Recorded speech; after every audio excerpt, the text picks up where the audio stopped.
What's up, y'all? Back with another One Piece deck profile. This time I'm going over the Green Uta deck, which recently got a small buff with the new starter decks that have come up recently.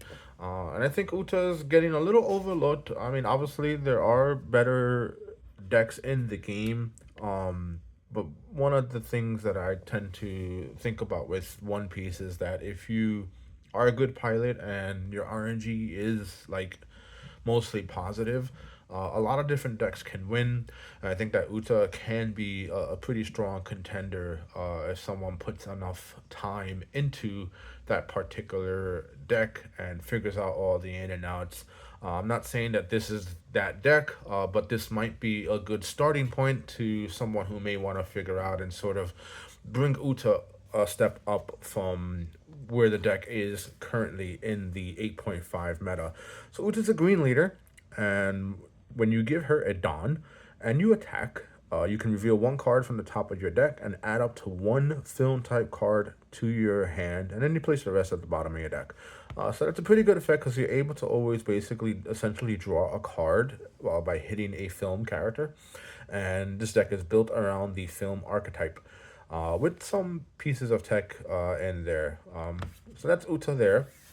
So that's the leader, and we're gonna go over some of the cards. This is gonna be a mix of the new and old cards from both Uta decks, the original one that came out like a while ago, and the current one. So we have two copies of Gordon.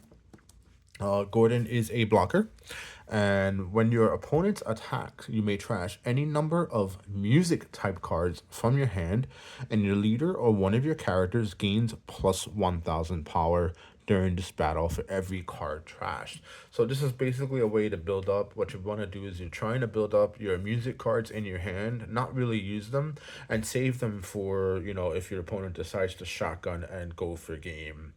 Continuing down the deck list, we have four copies of the two drop Monkey D. Luffy from the starter deck.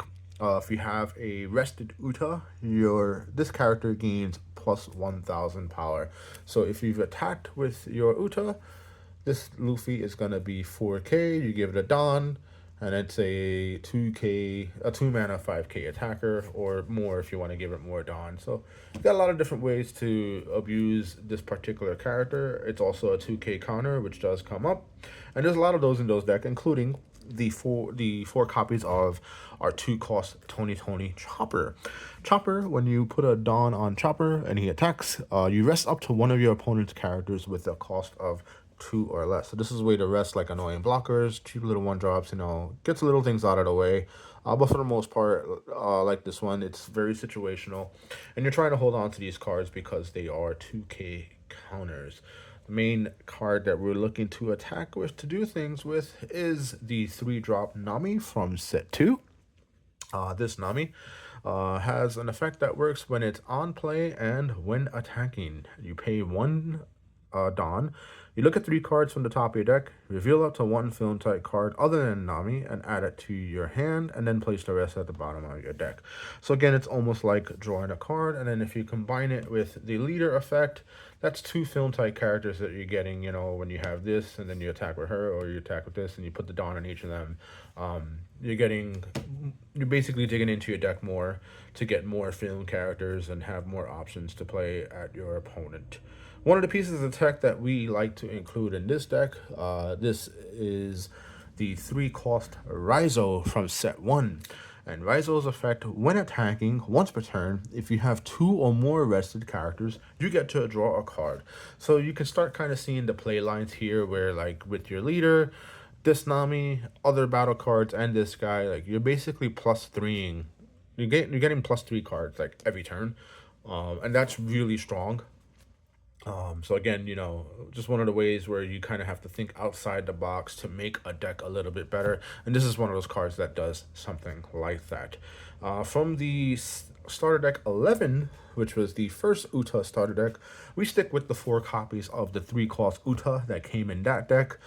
She's a blocker, and then at the end of your turn, you may trash an event from your hand, and you set up to one of your film type characters as active.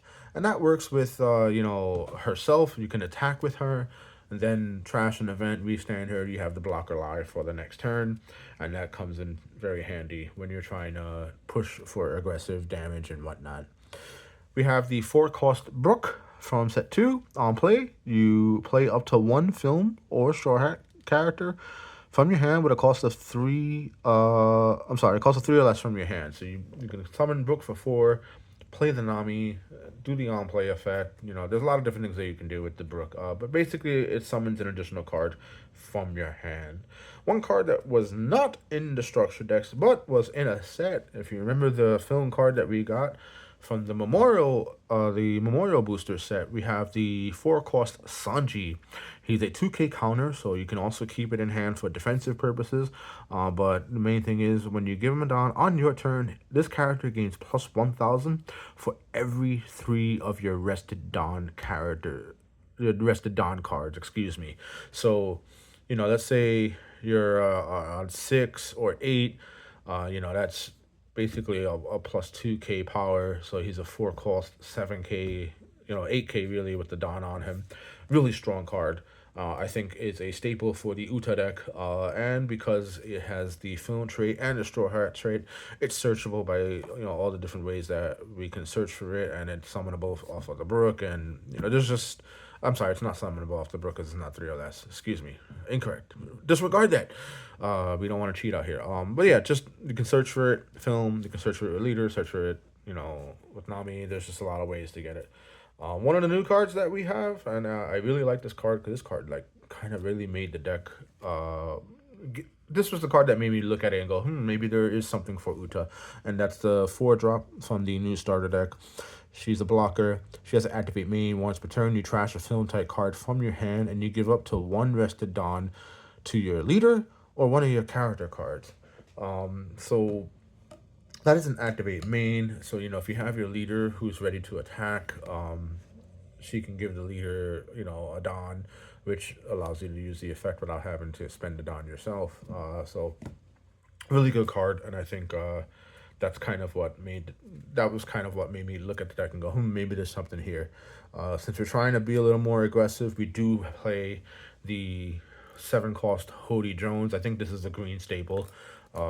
7 cost rush on play. You get to rest 2 of your opponent's characters or Dawn, and then you add 1 card from the top of your life to your hand, which is a small price to pay for a card that can attack as soon as it's summoned. Of course, being the film deck, we still play the 7 drop Monkey D. Luffy film card. Blocker on play, you can play up to 1 film or Straw Hat type character card with a cost of 4 or less from your hand. So that's the one that can summon the Sanji, not Brook, this one, which is why I said disregard it earlier. But you can play basically almost all of the film cards that you still hear. Really strong card. You have a blocker to protect them, and then you just do what you will. The new starter deck also gave us one of the probably the best boss monsters that Green has seen in a very long time, not counting the Zoro Secret Rare. We have the 9 cost Saints, 9 drop, 11,000 attack power. On play, you can KO up to one of your opponent's arrested characters, and for Green to have that kind of effect is super strong. And it's also another reason why I looked at Uta again for the sake of this deck profile and testing it out. We'll see how it does if I ever decide to play it in locals. And then on top of that, we need the music cards for this guy's effect, and then you want to have a couple of events that benefit you.